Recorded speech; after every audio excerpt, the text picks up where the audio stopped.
Mr. President of the 74th session of the General Assembly, Mrs. Executive Director of the UNICEF, distinguished delegates, dear young friends.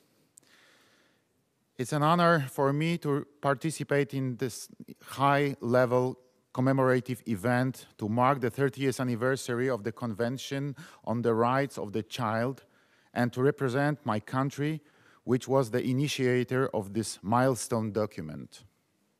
In 1979, during the International Year of the Child, it was Poland that proposed the draft text and triggered the negotiations that lead to the adoption of the Convention in 1989. Over the years, Poland was the driving force of this process. Even prior to that, Poland had been promoting the well-being of children on the international arena. To mention just a few examples, in 1946, we led the establishment of UNICEF. In 1968, we inaugurated the so-called Order of Smile, an international award given by children to adults distinguished for their work and devotion towards children and their needs. Also, in 1997, we established the Ombudsman for the Rights of Children in Poland with a wide range of prerogatives. This tradition of engagement for the improvement of the situation of children all over the world has its foundation in the sensitivity of Polish society and our history. During the First and Second World War, children in Poland experienced trauma hard to put into words. The Polish interest for the fate of children was influenced by the legacy of Janusz Korczak and his important text, The Child's Right to Respect. Therefore, while speaking about the Convention today, it's impossible not to mention the prominence of work and life of Janusz Korczak. Born in 1878, he was a Pole of Jewish descent, doctor, educator, writer, author of modern concept of childhood. He was a father, so to speak, of the very idea that children not only have rights, but most of all, their rights have to be respected. His reasoning had a profound impact on the drafting of the Convention on the Rights of the Child.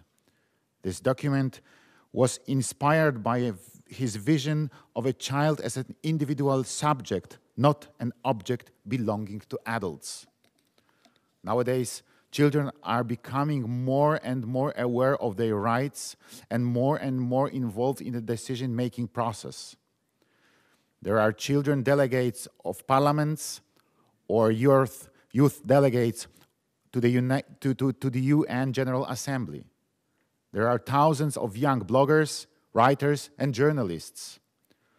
We do not need to look very far. We have today with us the youngest goodwill ambassador of UNICEF, Ms. Muzoon Al-Melehan, who showed us all that matters are the values we stand for.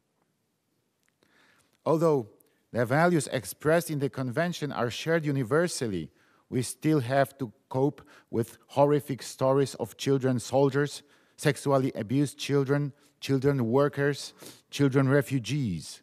Unfortunately, too often children are treated like objects, abused, exploited, and even killed.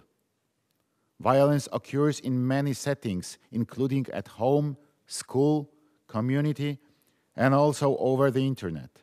Millions of children are left behind, neglected, with little or no hopes to experience a happy, loving childhood or good education.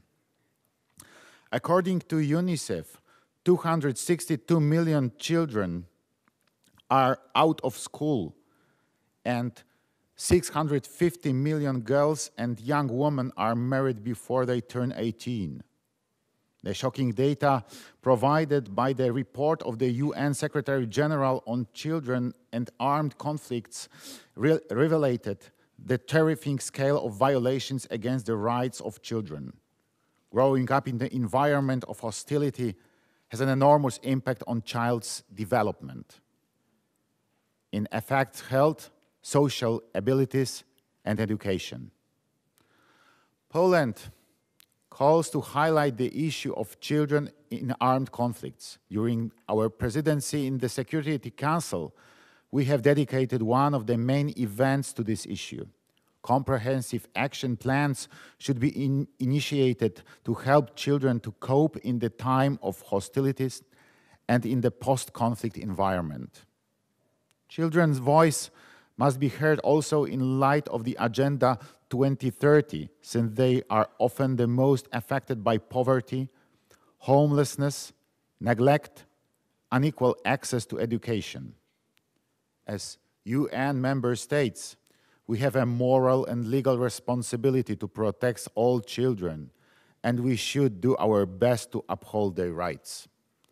Let me conclude my statement with one of the Janusz Korczak's most memorable quotations.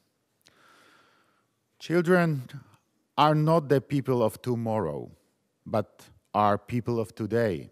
They have a right to be taken seriously and to be allowed to grow in whoever they are meant to be. The unknown person inside each of them is our hope for the future. Thank you.